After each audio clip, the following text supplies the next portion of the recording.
Okay, this is us putting numbers to Right. what we expect. So, Oh, it is what we expect. Okay.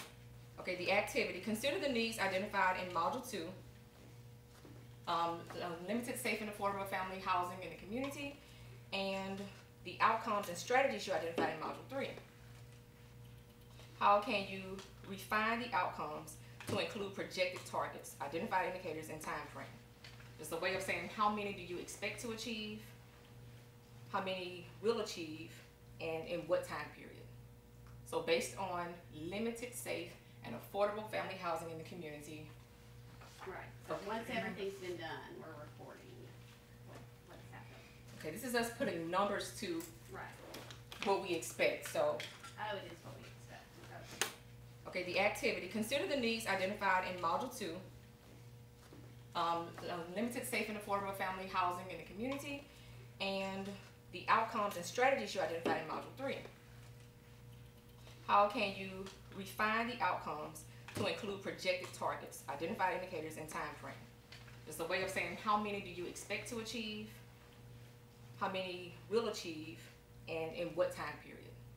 So based on limited, safe, and affordable family housing in the community, we can try to get a consensus on how many people do we expect to achieve and how many will achieve within a specific time frame. So this is the goal for the agency. So you could say like 150. Right, for this program, this hypothetical program we came up with right together. How many people do we expect? This is just us learning to put numbers to it. Right. So how many individuals do we expect to achieve? You can just make up a number. Right, it could be 0 out of 1. Right. Or something more attainable. And there's 4 out of 10? Yeah. 4 out of 10. Or 6 out of 10? Okay. But you don't want, all right, so you can do 10 out of 10 or 100% of however many? That would be awesome. Within what time frame? But we're trying to get a consensus. Something It's gotta be realistic realistic. Yeah. I That's know, why I I say- know. that you know you can attain within a specific time frame. And this is limited, safe, and affordable. And remember, the outcomes and the services we say we have to provide, look at them, those are pretty extensive. Partnership with builders, create a voucher program, and utilize low-income housing tax credit. So is that something we can do in a month? A year or longer. A year. Okay, so we can put a time frame on it and say how many individuals we believe we can do this for. 1 year period. Or 6 months. That's like a 5-year. Yeah, I was gonna say, it's still aggressive. Yeah. Yeah, It's up to you. Something like And 30 out of 100 or something. Well, yeah. No, if you were going, say if you were going to link a client to a subsidy program, that's not a 5-year, you know. right. Yeah, they may come in needing assistance, rental assistance, Yes. and then you send them over to Tuscaloosa Housing Authority. That's something that could be done within this quarter. Okay. And so those would be, that's a short-term goal, but you still wouldn't make it very high because. Yeah, it still wouldn't be 50 people. No, no. So But realistically, based on our need, what we expect, what our outcome is, and our service or activity, how many people? It's no wrong answer. The first couple were okay. We're talking about people, not families? Or? Same difference. We said 6 out of 10. 6 out of 10. So 6 out of 10. If you're gonna say Yeah, that. will achieve the outcome within how long? Say 6 months. I was thinking 6 months. So within 6 months. Okay. Thank you. Good job.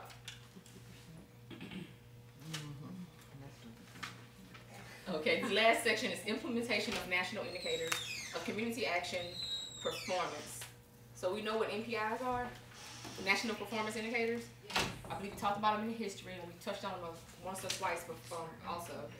From the 2003 NASCAP report, the Community Services Network is moving to balance the localized nature of its work and outcomes with the need to create a more uniform and accurate national accounting, which means that all of those performance indicators that we have had to reach is now being paired.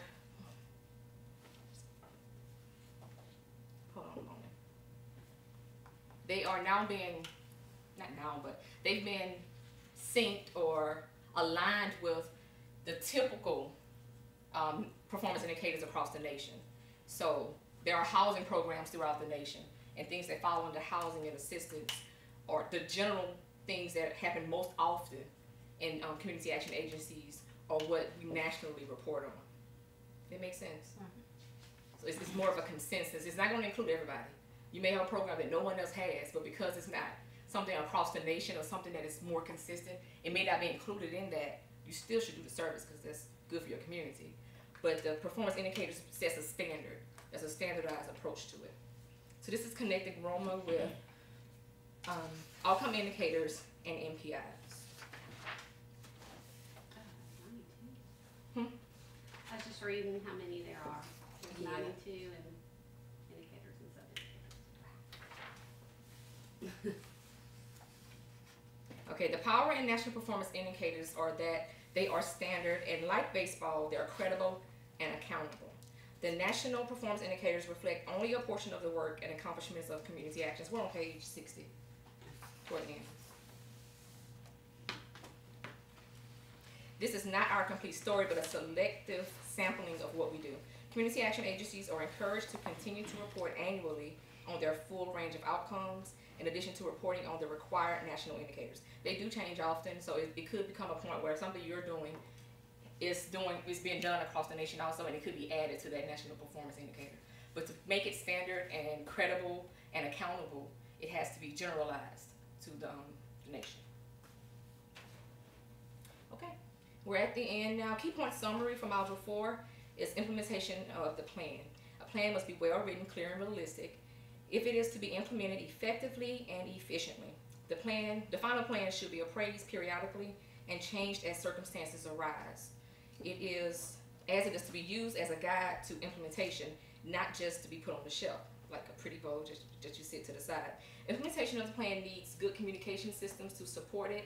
The concept of outcome indicators was introduced, and the indicator is used to quantify the expected results. How many will succeed in achieving the result out of the total number served? What is the expected time frame for success? Connection is made between Roma outcome indicators and the national performance indicators.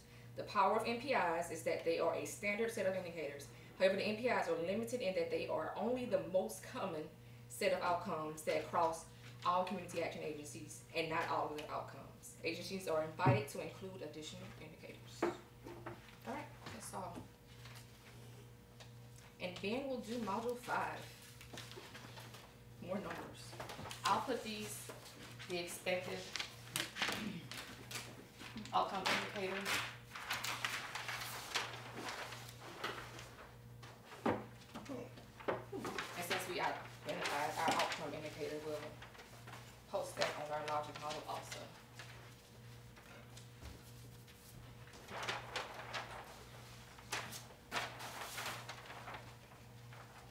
Excuse me.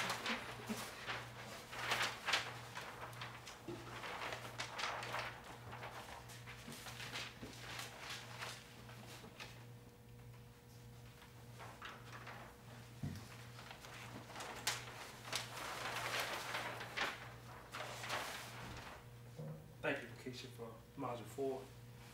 We're going to move right into Module 5, which is evaluating performance using outcomes and indicators. I'm going to tell you this. This is the selling point with Roma. I want y'all to get this. I want y'all to get it. I'm going to try to do it in the time that was given to me.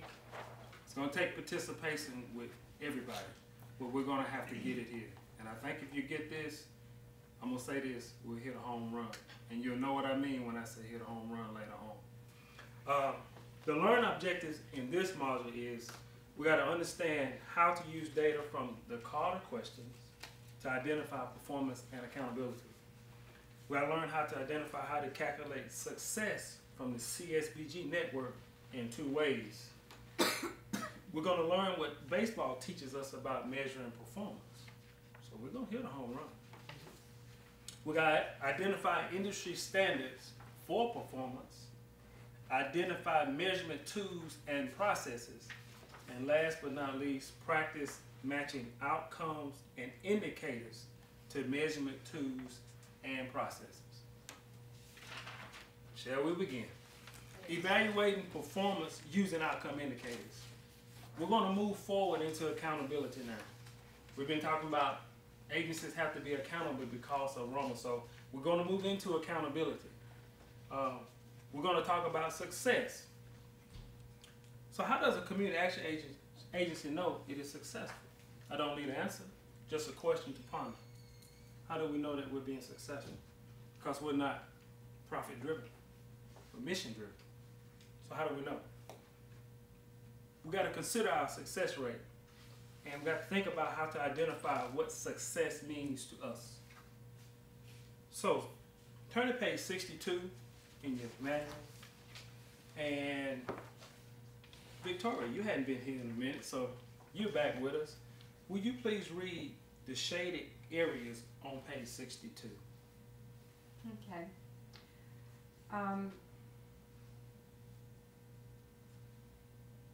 One, how many clients are you serving? Principal, or question 3, what services do you give them?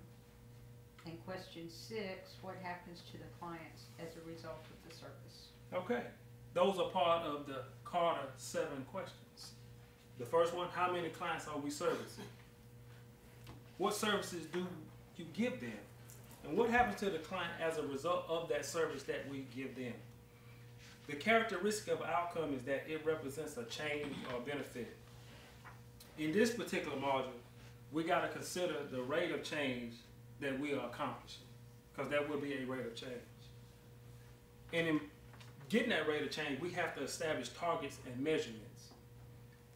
It is a percentage that we use to measure performance. That represents the relationship between those receiving the services and those achieving the outcome. This determines the extent to which an outcome is achieved. Percentage equals the rate. Turn to page 63, and Lois, please read the shaded and underlined section on page 63.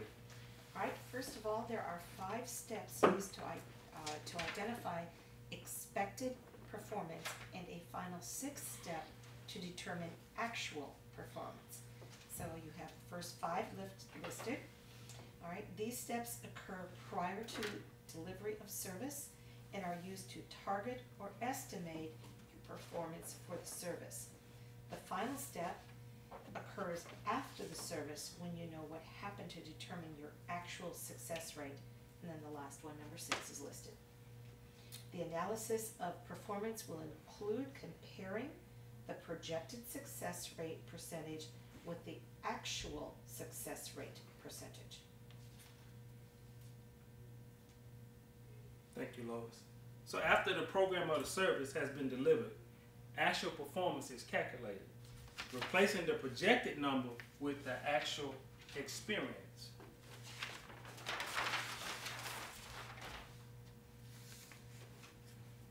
Turn to page 64, and Tiffany, read in the first shaded box on page 64. Okay. First shaded box. 7 families increase household income over 20 families enrolled in case management equals 35% projected success rate. We have it on the flip chart. Estimated performance. 7 out of the 20 is 35%. Ms. Harris, read the second shaded gray area on that same page. Thank you, Tiffany. Okay. 5 families increased household income out of 20 families enrolled in case management equal 25% actual success rate. So, on the flip chart, we have our actual, which we have 5. We had the 20, that's 25%. So we got to measure the actual performance now with a reduced denominator, because the denominators is down. Remember math, denominator is down. So we're going to measure it with a reduced denominator. So the question is often asked, when does a client become a client? Just something to ponder. This is a decision you need to establish at your agency. It is an important place in this discussion of performance though. If you projected 20 families, but only actually served 15, it will affect the performance calculation altogether. If you provide service to 20 and 5 drop out, you will still use the number served, which is 20. It depends on what you're counting and what story you want to tell. So, if we got a actual performance with reduced denominator, which we have 5, and we got 15, anybody know the percentage? 33%. That's with the reduced denominators, getting actual performance with reduced denominators. So I got a question, and you can give me an answer on this one. Which one of these fractions is better? Which one of those fractions are better? For success, it's 33. You're measuring how many percentage of families helped. That kind of depends I on don't what your think it deliverable was. Because if you said you were gonna see 20 people and you only see 15. Oh, true. Well, you're on the right track They just because- didn't follow through. So you did what you were supposed to do, but they didn't complete. So you shouldn't be penalized in your success rate for people who did not follow through with the program. You're on the right track. Neither one of them, because they're both measuring two different things. Exactly. So you're on the right track. So of all those enrolled in the program, how many has successfully achieved the outcome? The denominator is 20. Of all those completed the program, how many successfully achieved the outcome? Denominator is 15. See, there are different statistics and therefore two different stories. Two different stories. So when did you begin to count a client as a client? I just asked, but I still don't want no answer. Still don't want an answer. Do you have an established process, or do you count everybody that come in for information? These are just questions. Well, I'll give you this bit of information. Once you establish a process for counting a person as having received service, you must further reduce the denominator as people do not continue to work toward their goal. It makes a difference in the percentage of the success that you're trying to achieve. If you reduce the denominator to account for the participants who do not meet that criteria, you will still have to find a way to track the participants who receive the actual service. So we're going to do an activity. Yeah, we're going to do an activity. Look familiar to the last one. I'm going to put it up. You go there. Waukesha put that one on the wall. I'm going to talk about the projected success rate. Just in the previous module, which once she gets it puts up, we'll be able to correlate those together. We have outcome indicators. We got 6 out of 10 will achieve outcome within the time frame of 6 months. So okay, we got to get to the actual success rate here. What's the success rate? So what is A? What is A? It's on the board. 6. Out of, or what's the percentage? A divided by 10. 60%. In the time frame of 6 months. 6 months. Ew. Can we change that? So what we just did was we put a success rate to what we put our outcome indicators are supposed to be. You see how high that success rate is? 60%. So those are, this is an actual result that we got. Okay, this is the result, 60% outcome. So on the logic model, results, we label it with an R. We're going to stick it on 5 as such. But we're going to continue to build this model, and we got to consider the way success is established in other fields. And I'm thinking we need to talk a little baseball, maybe. You know, so we're going to talk a little baseball. Baseball is America's what? Favorite sport. America's pastime. Yeah. Take me out to the ball game. I miss some peanuts and Cracker Jacks. See if I never come back. So we're going to see what baseball can do for us since it's the America's pastime. It's dangerous in a football town. So if someone comes to you and they say, hey, what does it mean to bat 1,000 in baseball? Does anybody know? No, that You gotta hit every time you That means you got to hit every time you got to the plate. And I'm not just talking about a hit, I'm talking about a hit and got on base. Yeah. But you're remembering That's the Yes. difference. that's base. That's every time you got on base. So how often do you think I think that's that someone has ever hit every time they got the bat and got on base? For what time frame? Ever. Ever. No, Ever. I mean, within what time frame? Whenever somebody ever Like get one up inning? on base. For one inning, you can bat. No, I'm talking about for their duration of their career. Oh, No. wow. Nobody. Never, never. So we're gonna talk baseball. Turn to page 67, and we're gonna talk baseball. And we're gonna talk it in a way where we're gonna try to understand what we see. We're gonna do an activity. I have something I'm gonna pass out. Thank you. So I'm supposed to have two. What? Oh, Just yeah, I got one. 2. That's fine. Okay, all right. Give you I one. want the Give you one. Cubs. Yeah, swap if you like. What I want you to Mets, anybody is want Mets?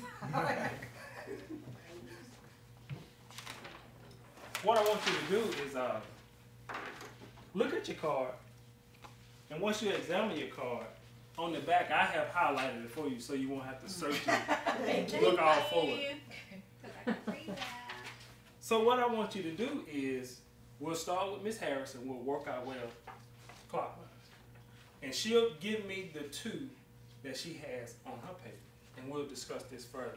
What numbers you have, Miss Harris? Okay, for the Cincinnati Reds, go Ohio. I have .245. Okay. Can't see that even with the glasses. What else you got? I have .231 for the Astros. All right, we got your 2. Miss Victoria, I'm better. what you got? 296 for Ooh. the Mets. Ooh. Okay. Angela. .247. Tiffany, .308. what you got? .308. Who is it? San Francisco. Buster Posey. Yeah. That's Stephanie? 241.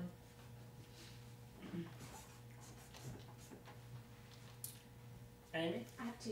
Excuse me. I have .283 for the Braves and .276 for Toronto.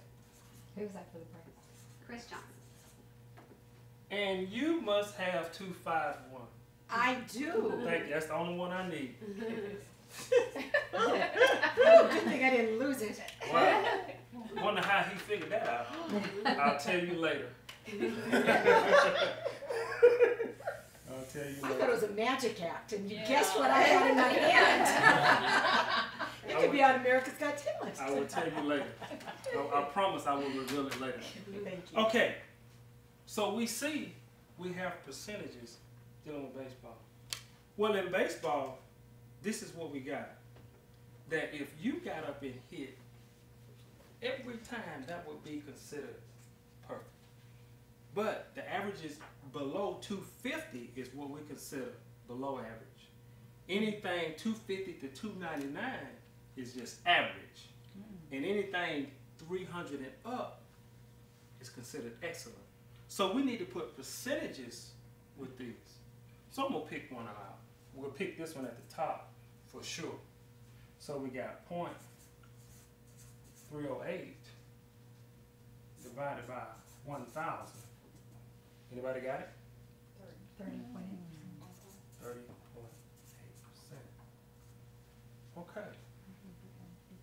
Let's do this one. Divided by 1,000. Anybody got it? 27.7. Anybody want to pick one? Move the decimal. 24.1.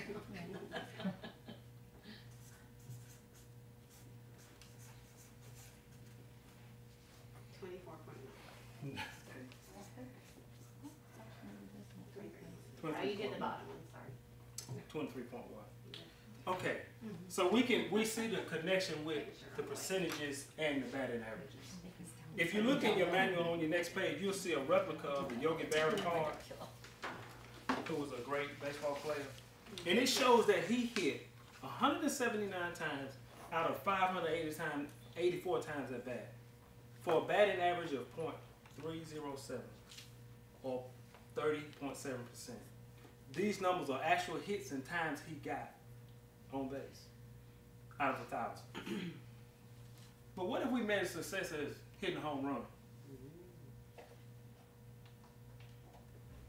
Just a question, just a question. You will have a success rate at only about 7% rather than 30%. So what can we learn from baseball with this? We finna hit it out the park. Baseball has been collecting this data since 1876. They started it with what my mama called caveman. Pencil and paper. No calculators, pencils and paper. They recorded what happened and they analyzed the data. So baseball developed a standard of performance that has been learned and it has a little ability to improve the performance of excellence. It's very little that you can improve. Whether you make better bats, whether you make better parts, whether you get steroids, whether you change the manufacture of the baseball to make it lively, whether you shorten the distance to the bases, whether you make the pitching mound taller, doesn't matter. There's little increase in performance on baseball, even when you do all that. So success by baseball is measured, this is excellent. 30% is excellent. What about that 60 we just did? Ooh. Maybe unachievable. Unrealistic. We're getting somewhere. We're getting somewhere. So if baseball had provided this evidence through collecting and reporting and analysis of data, what would we be thinking? What would we be observing? Like we said. We would be thinking success needs to be High. Too much. but they said just 30%. So what did they do that we don't do? They kept records. We started because we getting accountability now. They define what the indicators, hit, get on base. They took it to another level. Okay, you hit, you get on base, we count that. They analyze the data out of all the people hitting, getting on base. And then they put it out to the public. So now you know 30% equals success or super. So we'll talk about success in measuring in the industry. I have an activity I want to do. I'm going to pass them out. We're going to do a few of these. And we're going to talk about the difference between profits, non-profits, what they consider success. Yeah.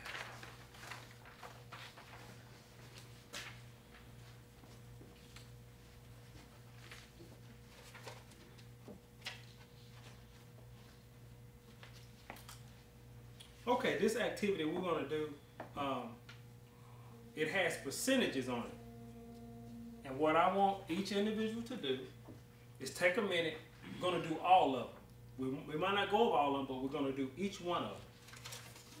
And what I want you to do is put a percentage by what you think the success rate was on each one of these. I'll give you a few minutes to complete that and we'll go over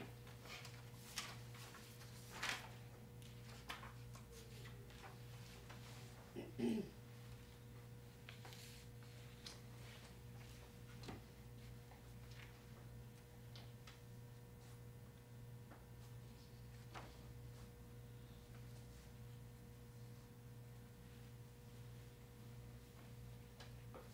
Me, you take the first. Victoria, you take the second one. Tiffany, you take the third. Stephanie, you take the fourth. Amy, you take the fifth. Lois, you take the sixth.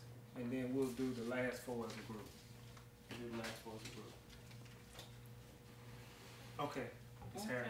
I have, executive management recruitment, a 15% placement rate. Close. Answer is What? 20%. Oh, I was lower. That's close. That's 20%. Victoria, New magazine, 10% survive over 12 months. really high, 3.3%.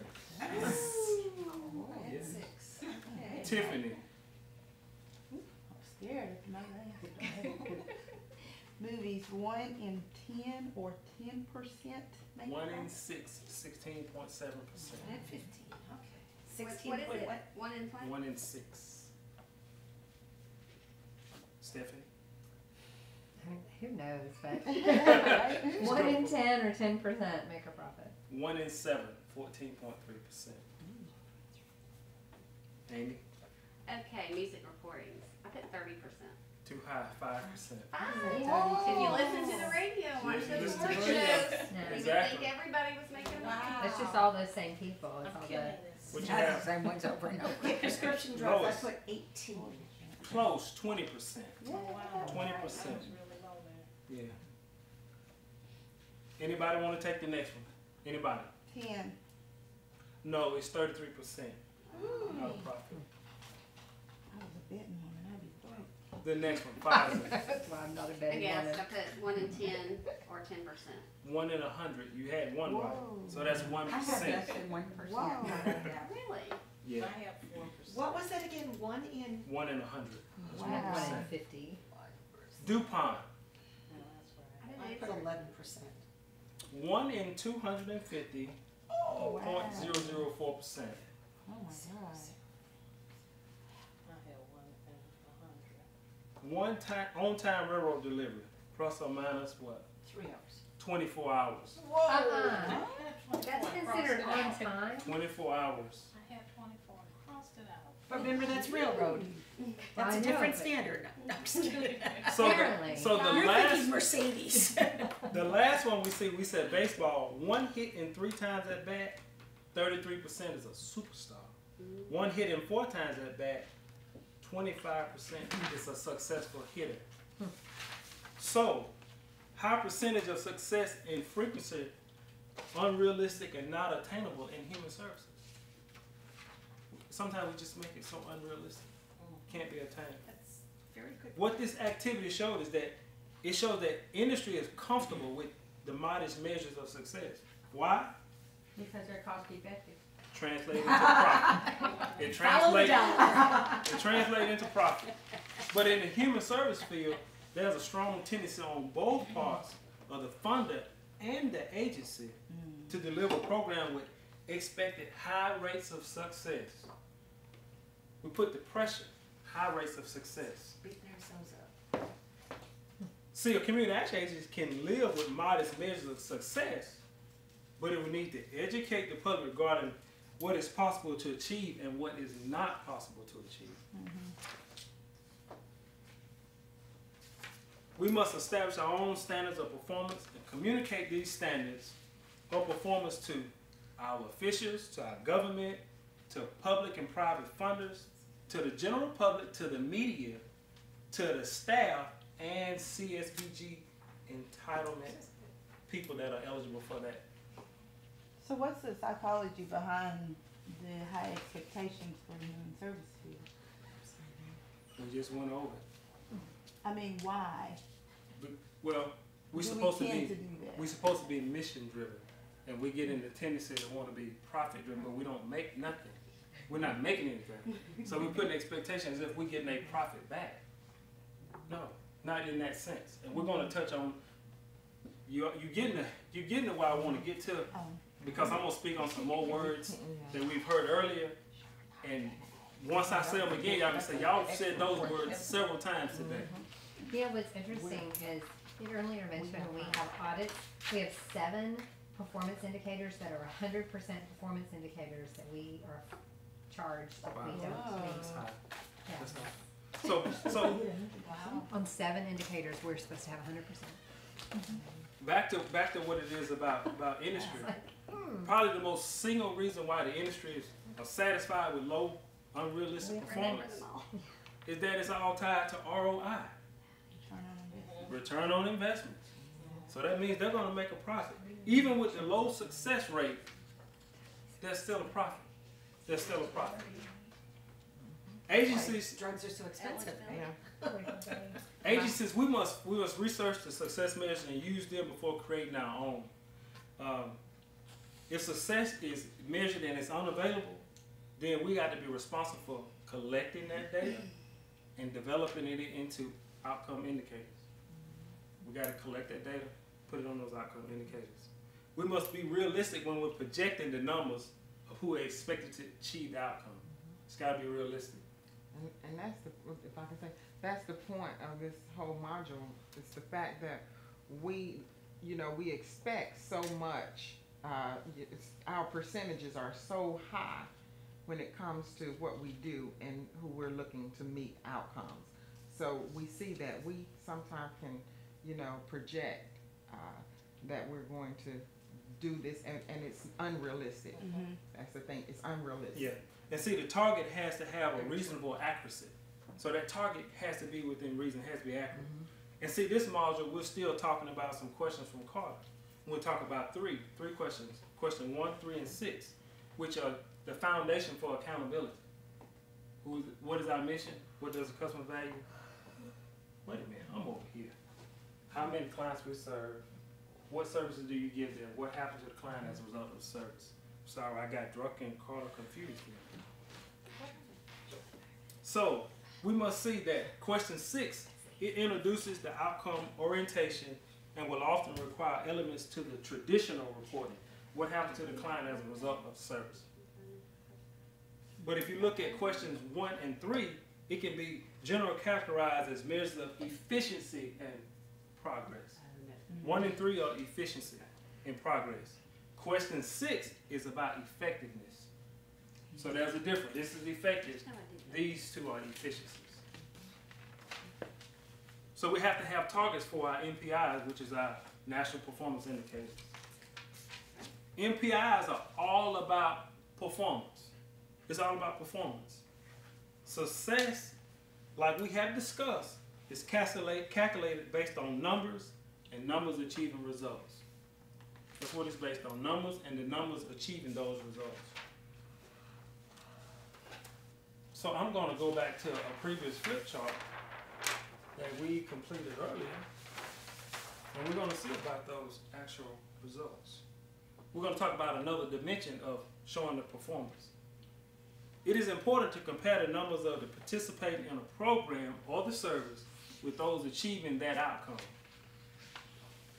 This is characterized by the use of a numerator, which is the top, and a denominator, where the denominator is the number of persons participating, attending, and the numerator is the number of achieving outcome.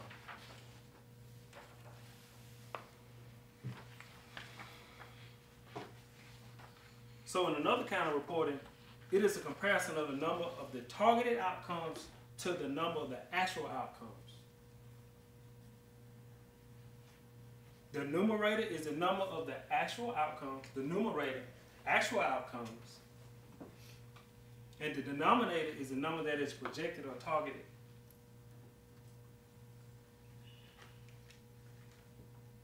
And this completely fulfills the requirement of GAPROC, that each agency is able to project or target the number of outcomes it will achieve.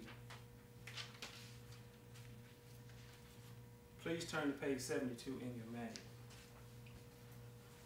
Everybody on 72? So we take two numerators of the fraction to create a new fraction. Amy, please read the shaded area on page 72. Your ability to successfully project your performance for this project is 71%.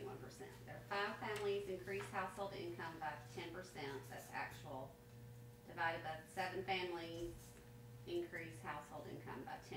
That was the target. So we have another dimension. We have the the 5, we have the 7, which is 71%. A family self-sufficiency program that enrolled 20 families who received case management over the last 6 months. It's estimated that the projected number, which is 7, of these families will increase their household income by 10% at the end of the 6-month period.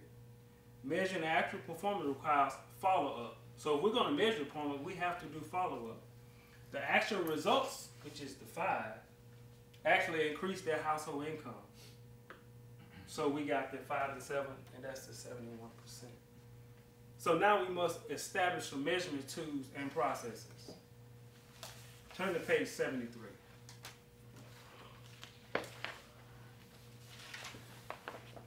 Angela, page 73. Read the shaded area for me, please.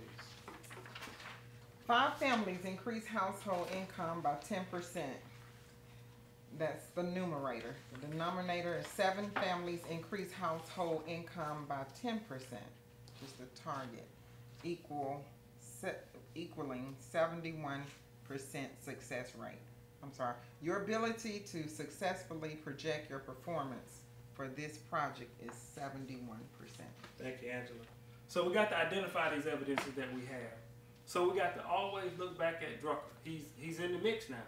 We brought him in earlier, and we said his workbook is as a tool. So he has questions. He raises the importance of qualitative and quantitative measures. Those 2 words again, qualitative and quantitative measures. This is a quote from his book on page 41. It says, progress and achievement can be appraised in qualitative and quantitative measures. These 2 types of measurements are interwoven. They shed light on one another, and both are necessary to illuminate in what ways and to what extent lives are being changed. So qualitative results can be in the realm of something tangible. Like, how can you instill hope in someone that's battling a terminal illness?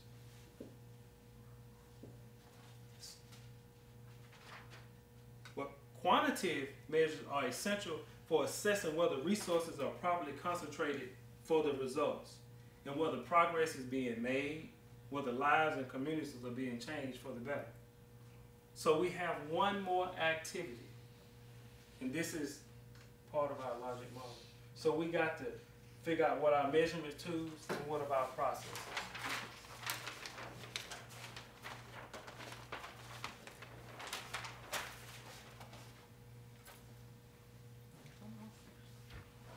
Turn to page 76, and I want anyone to read the shaded area at the top. Anybody can read the shaded area at the top. Consider the needs, outcome strategies, and outcome indicators you identified previously. What measurement tools will you use to document your results? Who will be responsible? How will the data be collected? What is the frequency of data collection and reporting? Okay. So this is our final return on the work that we've been doing all day. We're going to get the return on what we've been working on since the beginning of the logic model. So I have a chart with tools of measurement, the data source, and the frequency. Now we got to identify some of the tools to measure our outcome indicators on the board, and we got to put these in the first column. So what will be our tools for measurement for the outcome indicator? What tools will we use to get the outcomes of that? What tools are we going to use? The need is limited, safe and affordable family housing in communities. We see what our service is, we see what our outcomes. What's going to be our tools for this part of the logic model?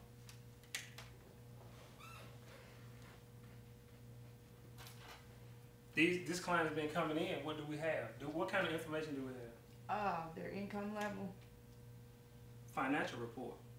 We have financial reports on there. Is that correct? Would there be like a local average housing cost or something We would have like that? the documents from the intake process, the demographics. It's about affordable housing. Will we have bank accounts on them? Credit report? Credit report? Y'all said credit report? Yeah. Credit report? If they're gonna get affordable housing, you wanna check their credit, I would think. Okay, credit report? So is this just data we're gonna have, or these are gonna be things that we're gonna use to measure our Yeah, progress? That's, towards we these got to outcomes? measure. How can we measure that outcome? What are we using? Do we have information about available low-income housing Yeah. stock? Yeah, that one. What's actually in the market, yeah. Cause those things are, I mean, it's data that we're gonna have, but it's not measuring this. Like you have to have like the actual Yeah. number. What about lease of agreements? units. They've been moving Yeah. from place to place. Yeah, that's true. Yeah, We have lease agreements. Yeah, Yeah. that's a good one. Lease agreements.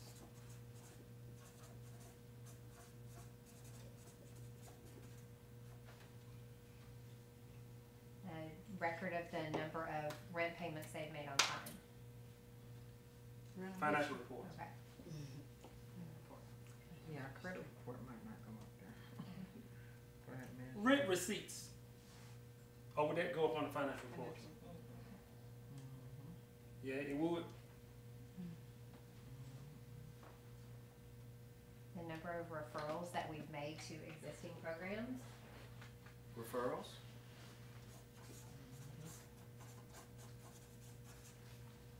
Anybody think of You any? may have MOUs or some type of agreements for Legal the documents. the partnerships you've created. So you may have memorandums of understanding, or you may have some type of contractual agreements showing that you have partnered with these people. Okay, once we got our tools that we're gonna use, what data source are we gonna use? How are we capturing this information? Where is it being held at? Where are we getting it from, or what are we The doing with it? housing office, You can use the Okay. housing office. or wherever, whatever it's called. Housing office software? Yeah, software. What we gonna call it? Agency database. Mhm, mhm.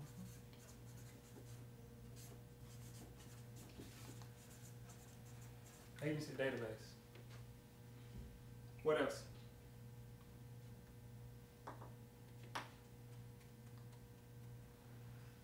Would the intake process be part of that?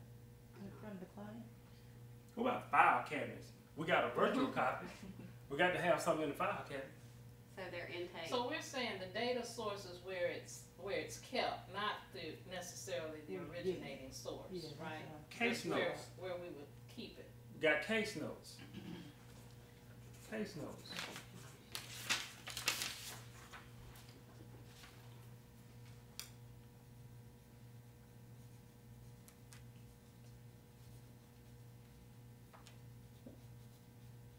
File cabinets, because we do have a paper file. You know, we have a virtual copy and a paper copy. File cabinets.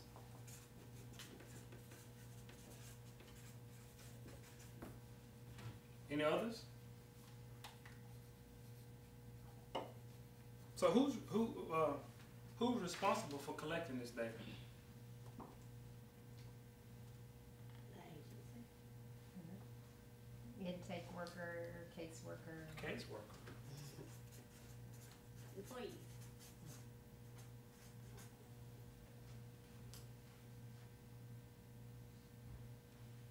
So these are the measurements we use to document results.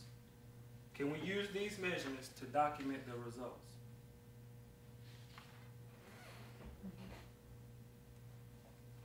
Frequency. How frequency are we going to collect this data? How frequency? What's the frequency? How long? Every day? Every week? Monthly, Monthly? quarterly. Okay. Some of us monthly and some of us. And there's, whatever your term is, there's probably a pre and a post, or, you know, that would be intake or completion, or, the Could lease- be annually. Yeah, lease agreement will be annual. you've got basically a starting point and an ending point. Are y'all good with these? Because this is the back end of our logic model.